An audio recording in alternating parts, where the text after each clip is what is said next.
మనల్ని యేసు ప్రభు మనల్ని ప్రేమిస్తున్నాడు కనుక ఆయనను రక్షకునిగా మన హృదయంలో అంగీకరించాలి. యేసు ప్రభుని ఏం చేయాలి మనము? ఆయన రక్షకునిగా మన హృదయంలో మనం అంగీకరించినప్పుడు మన హృదయంలో ఉన్నటువంటి బ్లాక్ హార్ట్ వెళ్ళిపోయి మనకి ఏమొస్తుంది? వైట్ హార్ట్ వస్తుంది. విధేయత కలిగి ఉంటాము. పేరెంట్స్ కు మనము ఒబీడియన్స్ చూపిస్తాము, టీచర్స్ కు ఒబీడియన్స్ చూపిస్తాము.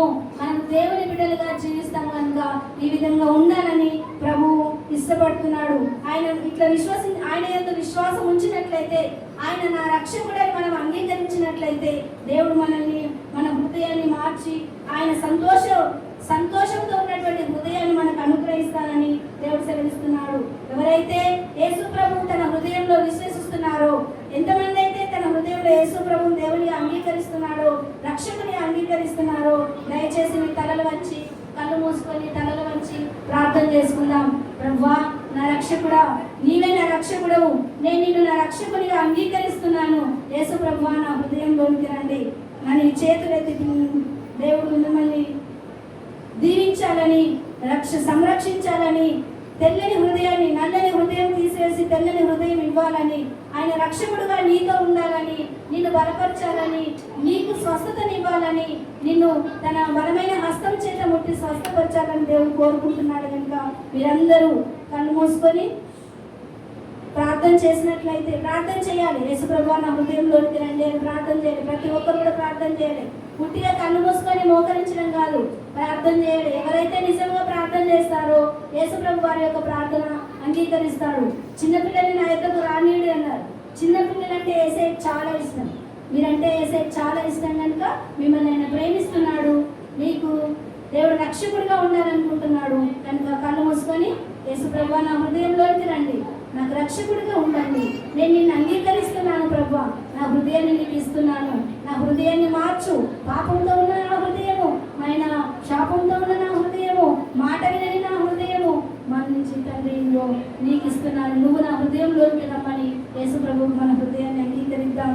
మీలో ఎంతమంది అయితే యేసు ప్రభువును అంగీకరించాలని కోరుకుంటున్నారో వారి చేతులు ఎత్తితే, ఎవరైనా యేసు ప్రభువు నా సొంత రక్షకుడిగా నేను అంగీకరిస్తాను అని చెప్పేసి మీ హృదయంలో మరి ప్రేరణ కలిగితే మీరు చేతులు ఎత్తినట్లయితే మరి మీ కొరకు ప్రార్థన చేస్తాను.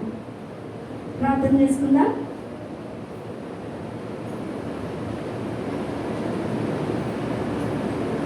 మహాపరిశుద్ధుడైన మా పరలోకపు తండ్రి, మహోన్నతుడైన దేవా, సర్వాధికారి, సర్వ సృష్టికర్త, మారని మార్పు చెందని మహోన్నతుడు, గొప్ప దేవుడు, సృష్టికర్తవు, మమ్మల్ని ఆయన చూస్తున్నటువంటి దేవుడు, మా హృదయాలను ఎరిగినటువంటి దేవుడు.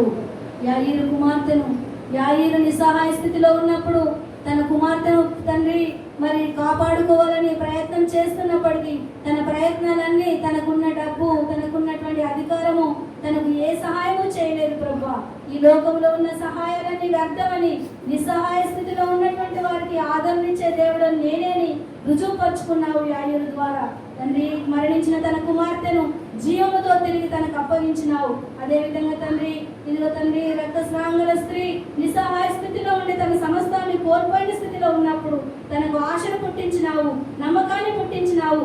ఈ లోకంలో మేము ఎన్నో విషయాల్లో ప్రభువా ఇదిగో నమ్మకత్వాన్ని కోల్పోయి, ఆశను కోల్పోయిన స్థితిలో ఉంటుండగా దేవా, నీవే రక్షకుడుగా మా పాపాలను క్షమిస్తానని తండ్రి, మా పాపాలను క్షమించి మాకు రక్షకుడుగా ఉంటూ నిత్య జీవం ఇస్తూ ఇదిగో మరణావస్థలో ఉన్నటువంటి యాయీరు కుమార్తెకు జీవమునిచ్చినట్లుగానే మాకును జీవమునిచ్చి నడిపించమని నీ చిత్తానికి అప్పగించుకుంటున్నాను. కూడి వచ్చిన బిడ్డలందరినీ, నర్సరీ బిడ్డలందరినీ తండ్రి హస్తాలకు అప్పగించుకుంటున్నాను. పేరు పేరు వరుసగా దీవించండి, ఆశ్రయించండి. స్టోరీ విన్న ప్రతి బిడ్డలో నీ కార్యం జరిగించండి.